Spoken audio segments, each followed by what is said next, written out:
your husband like? Is he quite quiet?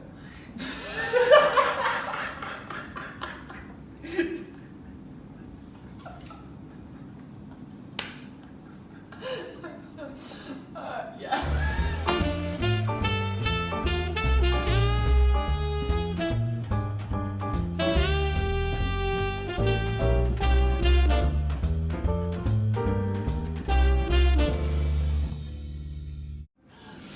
It's that Steph Parry! Woo!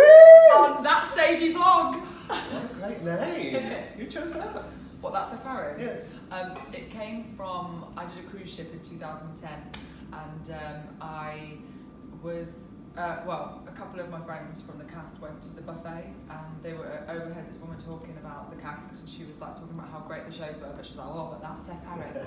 Oh, what a voice, that Steph Parry's got a great voice. And then it just stuck, and then they kept calling me that Steph Parry, and then when I think Twitter came out just after that time, and I was like, that's Steph Parry. Amazing. Yeah, that was quick way of me just telling you that story. Good. Right, so let's get on. Uh-huh. I've got cards and everything. Yeah. I'm professional, but can't read them. It's my own writing. So, thank you.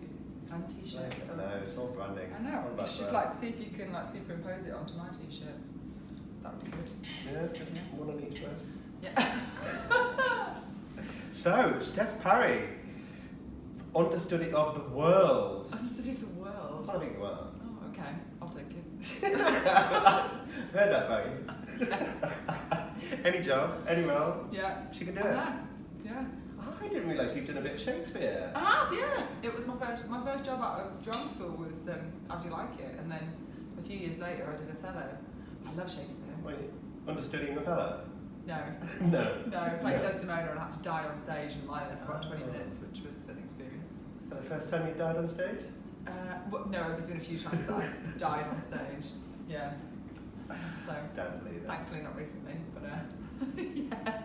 So when people talk about Mamma Mia, Yeah. do you think, oh, here we go again? So we did that. Or are you quite enjoying it still? Yeah, I mean, I feel like it's kind of like ridden now, like, and I think it's like the end of it, but then somebody else will talk about it, and I'm always happy to talk because it's amazing, like. And So we may as well get it out of this. yeah. So Right. tell us the story. So what happened? So you were there. So I was in my dressing room. For anybody who's under a rock who didn't hear the story, Didn't see this. didn't read the BBC article, Sky News was it came Sky to? News came. It was crazy because Sky News rang me on a Saturday morning. They were like, "We want to come and film you and warm up." And I'd been kind of dealing with the press myself because they'd just been contacting me on Twitter and stuff. And I was like, "Yeah, I'll do an interview, no problem." And then it started to get a bit like Sky News want to come to the theatre, they want to film the warm up, and I was like, "Okay, this is suddenly out of my hands now. I can't deal with this. I can't give you this authority to come into the building and film the warm up." So then I had to like pass it on to the PR team, and then the PR team were dealing with all these like interviews that I was asked to go on, and it was pretty crazy. And I was like, for about a week, I felt like, oh, this is what it's like to be like J-Lo, getting like, I'm going here for my interview, and I'm going there for an interview, and it all felt pretty fabulous for about a week. For about a week. And then I got bored. I don't think they have though. Your name keeps perpetuating. I Everywhere think I go. because it feels like last year was like the year of the understudy, Yeah. and lots of things happened, and I think these things did happen, but I just feel like people are like taking notice of it a bit more and realising just how important understudies are. Yeah. And so it was really cool to see all these different things being documented, and other people that I knew, like Jennifer Caldwell and Ryan Pidgeon, who I've worked with, both of them, and they're brilliant, and they were just suddenly in the forefront in the press as well, and it was really great. I feel like I've really digressed there. I can't remember what the original question was. Fine, we can carry on. Does it make you feel proud to be an understudy now, to represent and fly that flag? Yeah, because it's a tough job. A lot of the time you're not just understudying one role as well, and you've got a few that you have to know, and you have to be ready to go. Like at my show last week, I told you the story about the time when I was literally ready to go on in my ensemble track in one short day, and they suddenly were like, "No, quickly get her into Madame Morrible," and I hadn't been on for 7 months, and suddenly I was just shoved in the costume and shoved on stage with about 5 minutes warning, and I just had to know it. you know, and there is no time to go, somebody get me the script, and I can just, you know, it's like you have a responsibility to just keep that show going. So. And how do you do it? Is it muscle memory? Is it? I think I'm quite lucky in that I have, my brain is quite good like that. I always say that I've got like I compartmentalise things, and it's like I've got like files. Like I imagine that my brain is like this file, and I'm like, oh, okay, this is my Donna file. Okay, the Donna file, go. And I needed that as well for covering the Three Dynamos. You know, for being in a scene where you have to know the lines of the three women. So, and suddenly you're like, right, okay, I'm in Tanya mode now, right, and I don't say the Donna lines. So you have to be able to just, you know, compartmentalise it and think that's the job that I'm doing right now. And I think it's similar to a swing brain. There are just people who can do that, I think, and I think I'm just quite lucky that I can. So yeah, so it's handy to be able to have that. So tell us the story. So you were there, sat in the dressing room. So let's actually get to the story. Get to the story. So I was sat in my dressing room and in 42nd Street, and my phone rang, and it was the company manager of 42nd Street. So I thought, oh, like Lulu, who was playing Dorothy at that time, I thought, oh, she's obviously going off or something.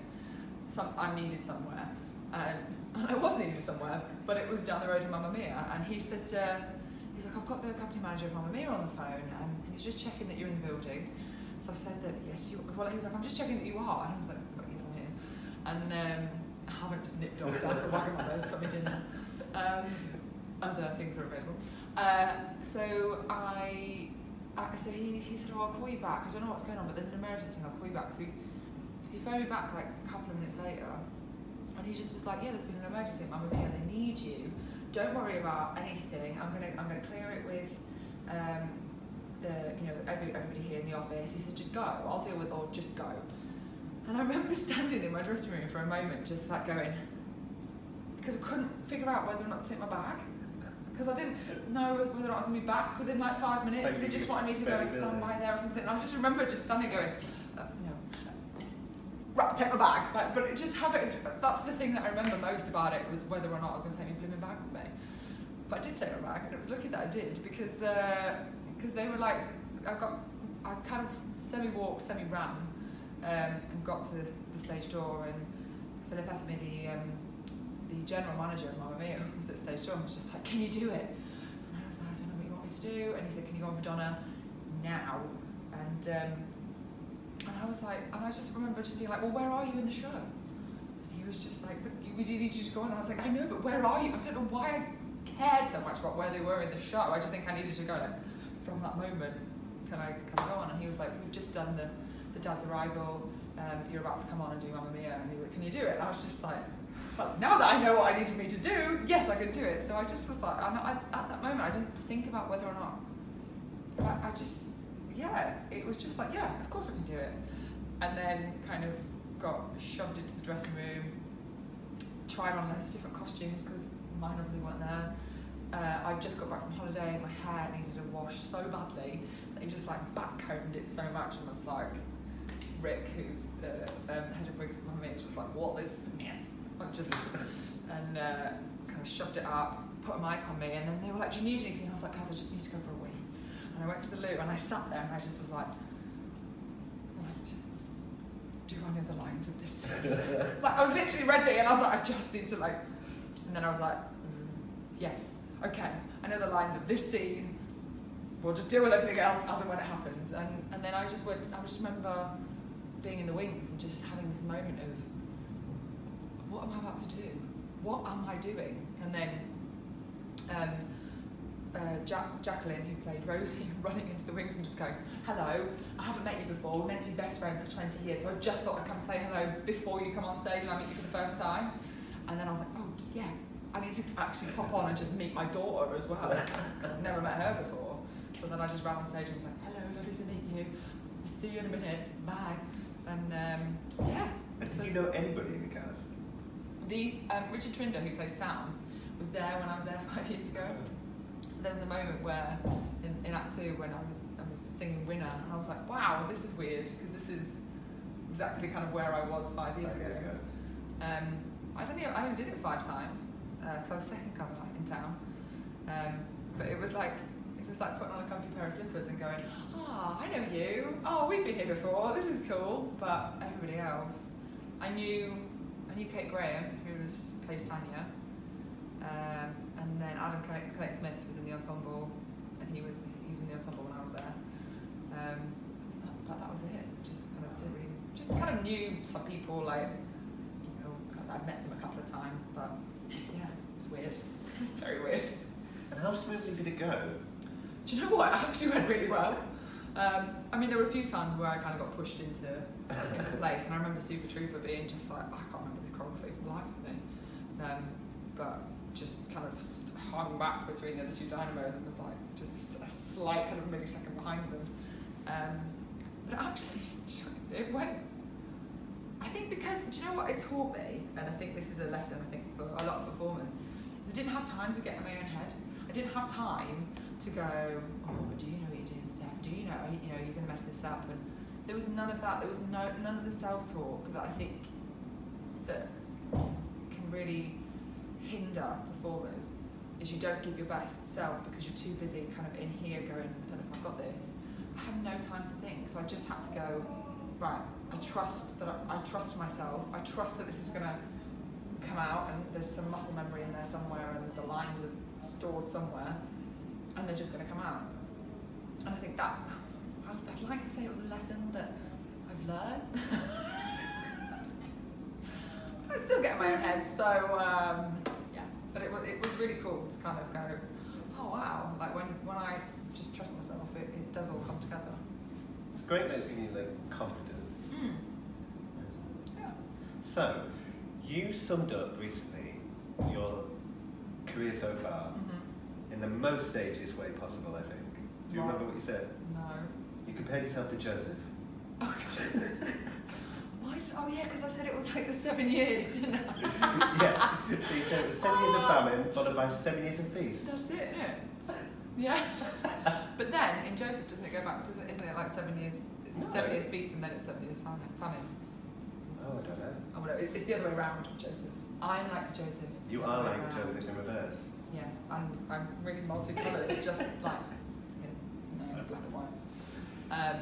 So let's start at the beginning. Yeah, it's a very good place to start. Sorry. Sorry.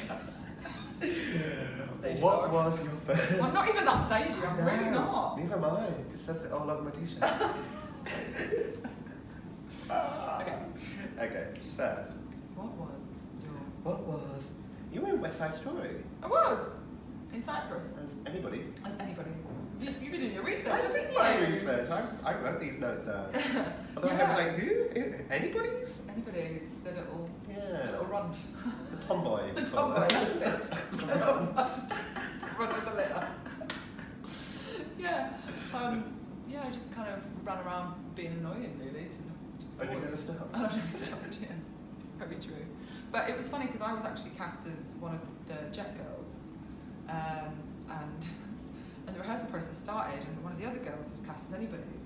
And then as we kind of got into the rehearsal process, they were like, we've made a really big mistake. This girl, the girl who was anybody's was like a really girly girl, and then there was me. And he was just like, we're going to swap you over. And I was like, yes. And I remember thinking, like, oh God, how's she going to be? And she was just like, oh, I'm not good in trainers. I was just like in the trainers, running around the stage, just like, yeah, it was really fun. That's probably one of my favourite ever jobs. I love those little kind of couple night gigs in Cyprus, 3,000 seater amphitheatre. Oh, just incredible. Yeah, really cool job. So tell me about Billy Elliot. Oh, Billy Elliot. We talked about this earlier in the week when we saw each other. Yeah. Oh, because we went to see Everybody's Talking About Jamie. Yeah. And you said it reminded you a lot of Billy. Yeah, like a grown-up Billy. Because it's a similar thing of, you know, of that working class mentality of the boy, you know, men need to be men, right? And that's kind of what I grew up with in where I'm from in North Wales. And yeah, and so I think that's why I resonated so much with Billy, because it was, you know, they're in the miners. That, you know, that's where I grew up in kind of working men's clubs, because my mum and dad are singers, and they'd sing in the clubs, and I'd just follow them around, annoy them. They'd be doing sound checks, and I'd be stealing beers from behind the bar. Started early then. Yeah, I totally did that. But yeah, so that was your first my West first End? West End job was Billy, and And you it were was cover. incredible. I was first cover Dead Mum, second cover Mrs. Wilkinson. I loved it. That show is incredible. I just there's just something about it that it's got heart, Yeah. and that's what I think Jamie's got. Is it's got heart, and I think that's what I really resonate with in a show. It's a story that just makes you go, oh wow, yeah. And you just want, like you want Billy to succeed, you want Jamie to succeed, and there's the people that kind of hinder them and help them, and that's why I love Mrs. Wilkinson so much, with their relationship between her and Billy. Yeah, I'm getting really like actory about things, but that's what I love. Yeah. That's what I love, is the storytelling. Storytelling. Talking about storytelling. Yes. Wicked. Wicked. That's a great story. It is. It is. Great show. It is. It's a show that I wanted to be in for a long time. I was quite aware. So was there any shows that you kind of had your eye on? That was one of those. Yeah, I think I've got a picture I got tickets for Christmas in 2005. And there's like a picture of me outside like the Apollo Victoria, like, and I think I found that picture when I was in Wicked in London. So it was 10 or 11 years later. Wow. But I did Annie on tour in 2005, and I was ASM swing, so I had to swing, and I was also an ASM, and I found that really difficult. Assistant stage manager. Assistant stage manager, yeah. I think when you're a performer, you just want to be on stage, right. and you're kind of like, oh, I'm so close but so far. But it gave, looking back on it now, it gave me such a respect for the people who put, the behind the scenes, the backstage stuff of the show. So I remember I had 2 tapes. I can't remember what the other tape was. I think it might have been tape that. But the other tape was Wicked, and I had my tape player in my car, and because I'd be driving around the UK on tour, I just used to listen to Wicked and just be like, I'm going to be in the show one day. I just want to be in the show. And then I was. And then what happened? So the first time you got the call, Oh. you got it. When I got the show, when I got the How part. did you feel? Oh, amazing. I was like, oh my god, I'm going to be. And I remember sitting there with a couple of my friends, and we were all up for the job, and we were talking about kind of, we just had our final, but we went for coffee afterwards, and then we were just like chatting about it, and I was like, this is my dream. And they were like, oh my god, like you really want this? And I'm like, no, yeah, I really do. I'm really sorry, but I really do want this.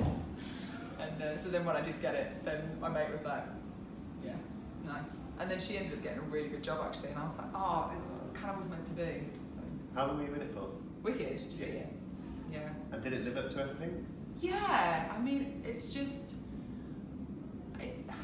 it's like, the music for me is, I just loved being, like, the beginning, I mean, because I was midwife, so I'd be in the wings, kind of singing, good news, all that stuff. I just love it. And the end, like, that bit with Glinda in the bubble, and then I was up on the tower, and, oh my god, it was just like,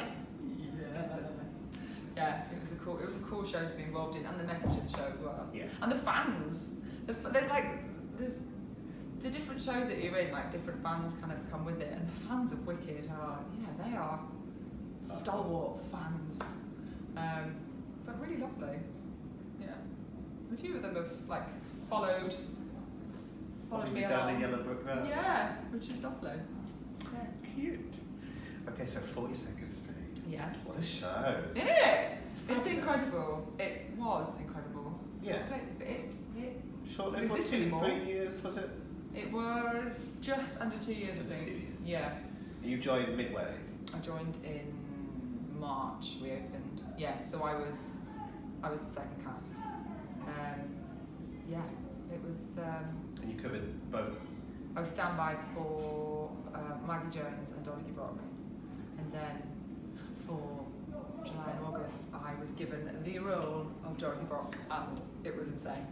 Like, I had the number 1 dressing room in the Drury Lane Theatre. That was like... Even over Ashley Day? Yes, because I was kind of holding it for a little while. Yeah. So I just still got the number 1 dressing room, even over Ashley Day. Surprised you didn't try and get it. Oh, it was in there all the time. Yeah. No. Get out, Ashley. No. It's not your room. Yeah, no. What was he like to work with? Oh, great. Love Ashley. Yeah, fabulous. He's a good friend, actually. Oh. Yeah. And very good looking. I do know, he goes to my gym. Does he? Yeah. Oh, I know that! Because I taught you body pump a few times. For the first time I ever met Steph, Yeah. I got dragged into a class I didn't want to go to, but I think Simon. It was Simon, It's yeah. Simon, Yeah, wasn't it was. He's now a celebrity agent. And he's like, oh, just do this class, it'll be fun. We walked in, I was like, what? And then Steph appears, like a goddess. Because I remember you two, because I remember thinking, We just stood at the back, not knowing what we were doing. No, you were in the front. Oh, were we? Yeah, you were Oh, right that'd in be the front silent, row. You that'd were be- right in the front row. I remember that because I remember thinking they look like people who are in the business. And then I was covering it for 5 weeks, and the first 4 weeks I was in the ensemble. It was between shows of Mamma Mia. Yeah. So like I think Mamma Mia came down at 5:30, and then I taught from 6 till 6:45. Then had to be back at Mamma Mia for 7:10. And the first 4 weeks I was doing my ensemble track, so that was all fine. So I just had normal makeup on. And then the last week I was on as Tanya. I just came and taught with like gold eyeshadow. I think I might have left my lashes on as well. And I think my hair was in pin curls, and I was literally just like, hi guys, here I am. I didn't have time to kind of tone it down or anything. I don't think you were there for that last one. That was a very stagey body pump. That'd be a good one to see. Yeah. Tanya makeup done my face. And tell me about Lulu. Lulu's Did you get to see her much? Because obviously you were kind of alternate. yeah, like she's such a brilliant woman. Yeah. She has the energy of about a 15-year-old. Like, you can't help but think of Lulu and smile, because she's got this charisma and this like zest for life and this just vibe of fun that you just kind of, she's just brilliant. Like, and she's so like, she kind of mothered us all, and she buys all sweets on a Saturday, and like love from Auntie Lulu, and yeah, for somebody who's kind of, you know, been in the business since she was 15, like she's been a star. She just was great. I loved being around her. She was fab. So what's next for Steph Parry? No idea. I honestly don't know. What do you want to do? What would you like to do? Is there any show that you'd like to go back to, or how do you feel about going back to shows? Oh, I mean, I'd probably sell my kidney to go back to Billy Elliot and play Mrs. Wilkinson. Yeah. Anybody wanted to buy a kidney? Steph Parry's is available. Only for that role though, and that show. But yeah, no, there's a few things that I'd like to do. After seeing Jamie the other day, I'm like, I'd like to do this show. Yeah. Dear Evan Hansen, love to do, you know, very much love to be considered for that. So you definitely want to stick with musical theatre? I kind of, as long as I'm acting, I'm happy. Yep. So whether that's, you know, acting in a musical, acting in a play, acting on the telly, in a film, or whatever, like that's my passion, storytelling. Yeah. Like, so I don't really mind what genre of storytelling that is, as long as I'm getting to do that. That's kind of what fills me up. So yeah, I mean, I'm doing some more cabarets and stuff this year, because that's, you know, I can wait for my phone to ring, or I can, you know, do some things myself, and so I'm choosing to kind of, you know, put on some shows myself while I'm seeing what's out there, and yeah, just trying to kind of take back a bit of control, and, you know, and have a creative outlet, like doing the show here in the space. It's something that, you know, I can write and I can work on, and I can put it together, and I can rehearse it, and I can do it, and it just stops me from being kind of stagnant while I'm going, oh, the phone's not ringing, and I haven't. It just, do you know what I mean? Yeah. So tell us about where we are. We're here at that space. The space. That space. Is it that space or this space? It's the space. Just put We that should in front of rebrand everything. it. That space. That's It's the space at West the End. space. Here at Piano Works West End, which used to be Studio 88. Yeah. But it's So now. you've worked here quite a lot recently. I have. Yeah, no, because the show goes on, the after show kind of party with where they'd get like wrestling singers to come. I was hosting that all of the end of last year, which was super fun. And then So it was a late that's night in the main, cabaret. yeah, so that's in the main room, and then the space is only open for the last few weeks, and it's like a little kind of cabaret venue In Leicester Square. round the back of that in Leicester Square. Yeah, it was great doing a gig here last week, and How was it? Did it feel good? it did. It really did. It was, it can get a little bit like because it's your kind of it's something that you're doing, and you worry like people are going to come, and people are going to like what I'm doing, and all the usual stuff because it's all kind of you. It's not. There's nobody else.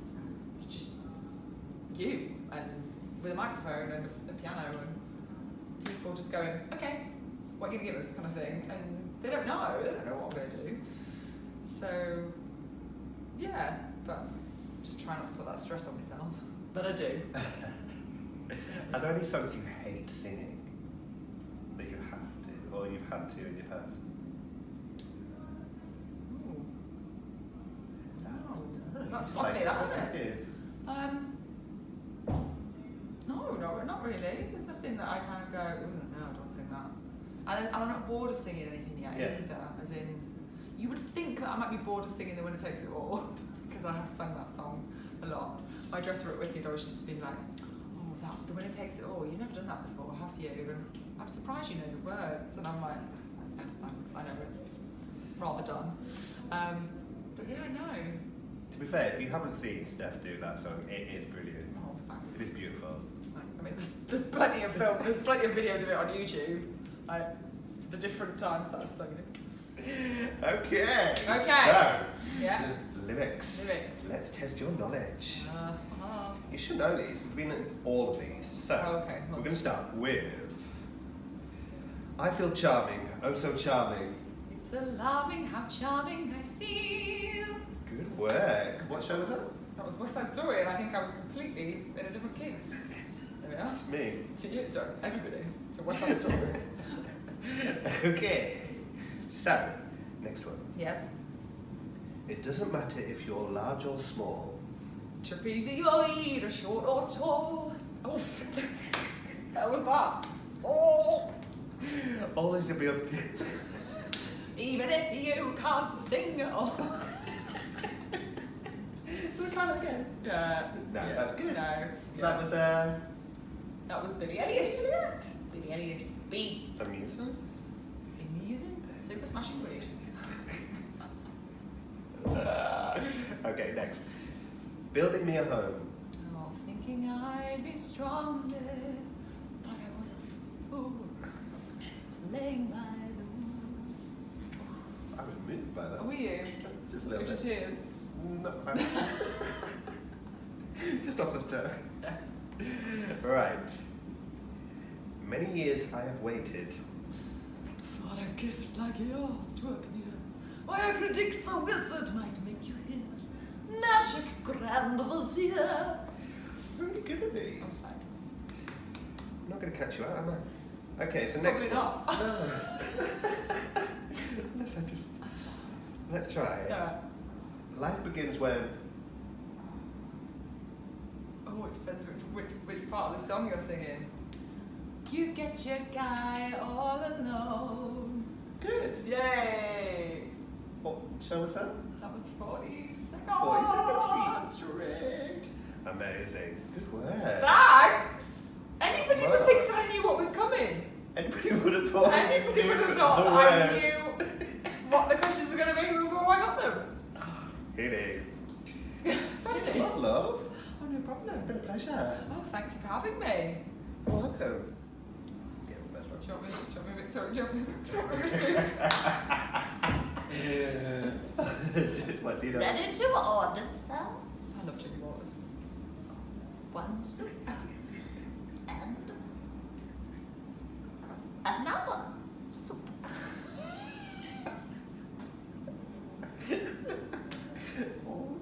What's that? That's when she gets the soups and she's walking, and like, the soup's just completely left the bowl. I love like watching interviews about that as well, because I think the two people in the scene, Celia Imrie and his name fails me, but they talk about how they're really trying not to laugh. Jimmy Wallace is just there, like stumbling in, because like that's the first time they've seen it as well. Have you ever had that? Because you're quite a funny person. Oh, do you know what? Have you ever made people corpse on stage? It's usually the other way around. It's usually me kind of thinking, oh, I'll make somebody corpse, and then I just end up laughing. I'm the worst. I am the worst. Like, What's the most it's so easy to inappropriate get me. time you've ever... Oh, I don't know, because I feel like I hide it quite well. And when it's like really needed, like this time, oh god, when I worked on I did Mamma Mia on a cruise ship in 2017, and I played Donna, and there was this one time where I got into the pink dress, and they went to zip me up, and the zip just completely broke, and we were in the wings, and I was like, what am I gonna do? And because there's no dresses or anything like that, it's just like some stage stuff, and somebody just went gaffer tape. They just tried to gaffer tape me into this dress, and it didn't work. So I had to do the whole scene like this, just like facing the front, and I couldn't. So like there was like, usually it's really like turny, but I was like, yeah, I'm just gonna stand here with my back to, and I'm just gonna do everything like this, and everybody was losing it. Like it was just, you know, because the whole cast is on stage and they're all laughing, and I'm trying to have this serious conversation with Sam that, you know, you left kind of thing. And it's things like when it's like that, and I'm like, right, I've got to hold this together to like run off and like back off and then run and get to the white one. But yeah, just things like stuff like that. Yeah, when it's crunch time, then I was like, if I just fall apart laughing now, then we're screwed, because I've got to tell the story. I think that's the thing, is I kind of go, but a lot of the time I'm the worst. I find things so funny because I think I try not to take it too seriously as well. So I'm always always just slightly on the cusp, and you can see the twinkle in my eye, and it's like, oh, she's gonna go, and I'll be like, no. But yeah, acting's fun. I don't know where the hell, like I digress a lot. I like it though. Yeah, I just go off on a tangent and talk about absolute crap. What's your husband like? Is he quite quiet?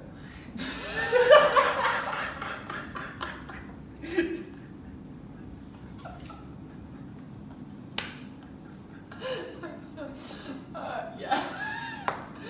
He's a golf pro, so he's like completely. You're a golfer's wife. Yeah. Well. What is that? Well, Gag. A gag. Well, no, it would be wives and girlfriends. No, so it's just a golfer's wag. I'm not a golfer's girlfriend. A gag wag. I'm a golf wag. Yeah. Yeah. He coaches mainly, so, but he's quite. He just kind of lets me. Like, I think that's the thing, is like when you meet somebody who can deal with your craziness, then hold on to them.